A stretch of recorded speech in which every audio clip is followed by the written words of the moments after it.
Professora Maria Aparecida, da disciplina de Ciências, e esta é uma aula para as turmas do 7º ano A e 7º ano B.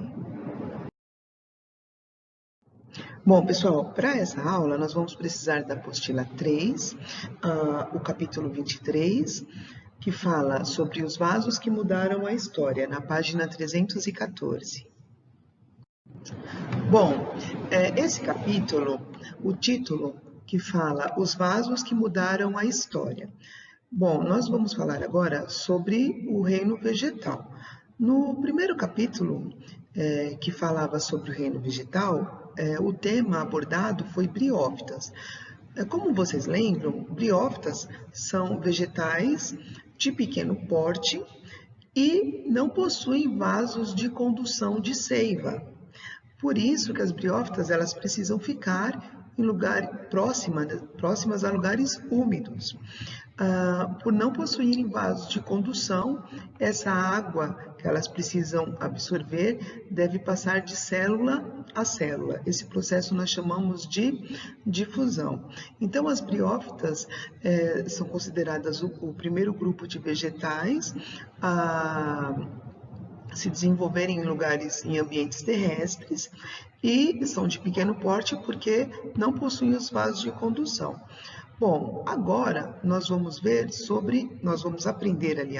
sobre as pteridófitas. As pteridófitas são os vegetais que já apresentam os vasos de condução. Lembrando, pessoal, que os vegetais, eles precisam conduzir a seiva. O que é a seiva?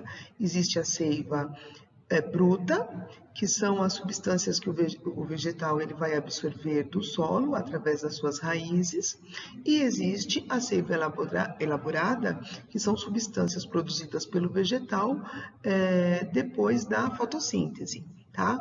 Então, os vasos condutores de seiva vão levar esses dois tipos de substâncias, tanto a elaborada quanto a bruta, para a nutrição do vegetal. Então, os primeiros vegetais que apresentam os vasos condutores é um grupo de vegetal chamado de pteridófitas.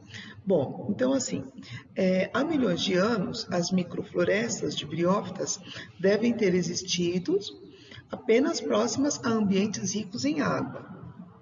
E sua altura não deve ter passado de 1 palmo, cerca de 20 centímetros. Evidências indicam que, na mesma época, os locais mais áridos ainda não eram habitados por nenhuma planta. Como as briófitas capturavam água, só encontradas em camadas mais profundas do solo. Isso era possível, pois elas não possuíam estrutura para a captação de água. Então, isso não era possível dessa água subterrânea. Apenas plantas com um sistema de transporte que pudesse captar água em camadas mais profundas do solo e levá-las para toda a sua estrutura. Poderiam se adaptar a ambientes mais secos. Por volta de 400 milhões de anos atrás, esse sistema surgiu nas primeiras pteridófitas. Bom, então, aí nós temos essa imagem que diz que é um possível cenário do período em que as primeiras grandes florestas de pteridófitas foram se estabelecendo no ambiente terrestre, e a altura dessas árvores poderiam ultrapassar até 40 metros. Bom, mas as pteridófitas, então as pteridófitas, elas vêm do grego vegetais em forma de embrião, por causa do formato das folhas jovens. São plantas que conseguem viver em ambientes mais áridos, graças à temperatura e graças à presença graças à presença desses vasos condutores. Tubos capazes de conduzir água e sais minerais. O aparecimento desses vasos permitiu o desenvolvimento de plantas maiores e com estruturas mais longas, como as raízes capazes de captar a água e os nutrientes em regiões mais profundas do solo. Através desses vasos, a água e os sais chegaram às folhas, passando pelo caule. parte que geralmente é a parte aérea, né, da planta que sustenta as folhas. Nessa página 315, nós podemos ver a estrutura de uma samambaia, que é um exemplo de pteridófita. Então, assim, a comparação entre as principais estruturas de uma samambaia e as de um musgo. Então, o musgo são as briófitas e as samambaias são as pteridófitas. Então, o musgo, ele não possui folha, ele possui filóide, ele não possui caule, possui cauloide, ele não possui raiz, possui rizoide.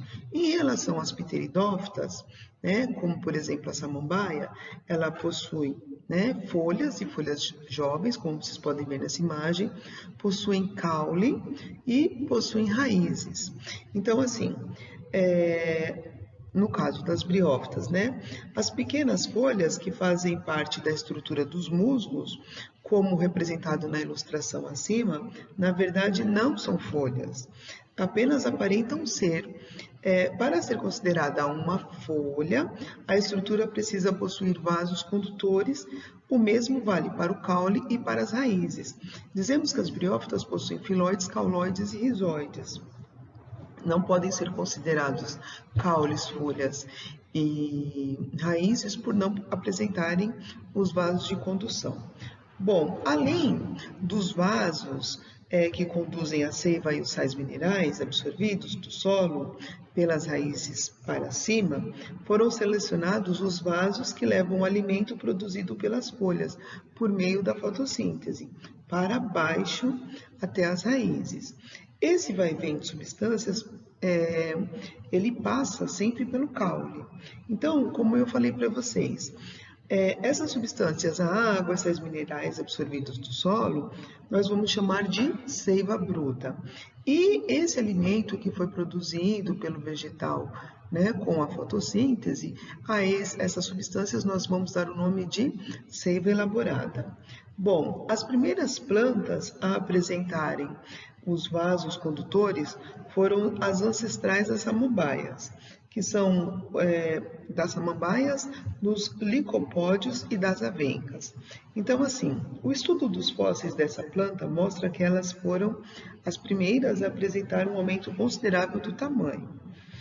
A parede que envolve alguns vasos condutores de seiva ficou mais rígida, passando a atuar como estrutura de sustentação, de forma que ela pode ficar ereta e crescer cada vez mais, inclusive em espessura. Começam assim a surgir as primeiras florestas com árvores de grande porte, como representado na ilustração inicial desse módulo. Os animais também estavam se diversificando, mas isso nós vamos ver em outras aulas. Bom, pessoal, na página 317 nós vamos aprender sobre a reprodução e o crescimento das samambaias, como as pteridófitas. Então, as pteridófitas, elas podem crescer bem mais que as briófitas. No entanto, ainda guardam uma característica primitiva em termos de reprodução. Elas precisam da água para que seus gametas masculino e feminino possam se encontrar e originar uma nova planta. As samambaias produzem sob suas folhas estruturas semelhantes a pequenas bolinhas escuras, são chamadas de soros essas bolinhas escuras, responsáveis pela produção de esporos. Ao ser liberado no solo, cada esporo dá origem a uma plantinha que lembra a forma de um coração.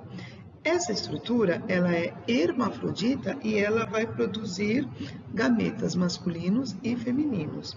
Na plantinha, com forma de coração, o gameta masculino, na presença da água, nada até o gameta feminino, para que ocorra a fecundação, ou seja, a fusão dos gametas. Dessa união, nascerá uma samambaia jovem, fechando o ciclo reprodutivo. Então, pessoal, vamos lá. Os esporos são células também germinativas. Então, o que acontece? Na folha da samambaia existem esses soros, que são as bolinhas escuras que estão na folha. Desses soros saem os esporos. Os esporos caem na terra e eles dão origem a uma folha que tem o formato de coração. Na verdade, o nome correto é um gametófito, essa folha em formato de coração. Por que gametófito? Porque essa folha, ela produz gametas, e é uma folha hermafrodita, porque ela produz gametas femininos e gametas masculinos. A união desses gametas precisa da água. Então, para que o gameta masculino encontre o gameta feminino, é necessário que ele seja levado pela água. Uma vez havendo a fecundação, né, o encontro desses dois gametas, vai dar origem a uma nova planta, e essa planta, quando adulta, ela vai produzir as folhas e nas folhas terão os soros. Pessoal, olha, prestem atenção. Esse tipo de ciclo, no caso das pteridófitas, é chamado de alternância de gerações, né? Por quê? Porque nesse ciclo tem tanto a parte assexuada, quando ela produz os soros, é uma parte assexuada, porque não tem gametas, e tem a parte sexuada, quando tem a presença de gametas. Então, nós chamamos de alternância de gerações ou metagênese. Bom, pessoal, eu vou pedir para vocês fazerem os seguintes exercícios. Atividade 1 da página 316, atividade 2 da página 318, os testes que estão na página 318 e 319 e o em casa da página 319. Pessoal, qualquer dúvida é só chamar no e-mail dúvidasétimoano@conquistaanglo.com.br, que eu estarei à disposição de vocês. Muito obrigada e até a nossa próxima aula.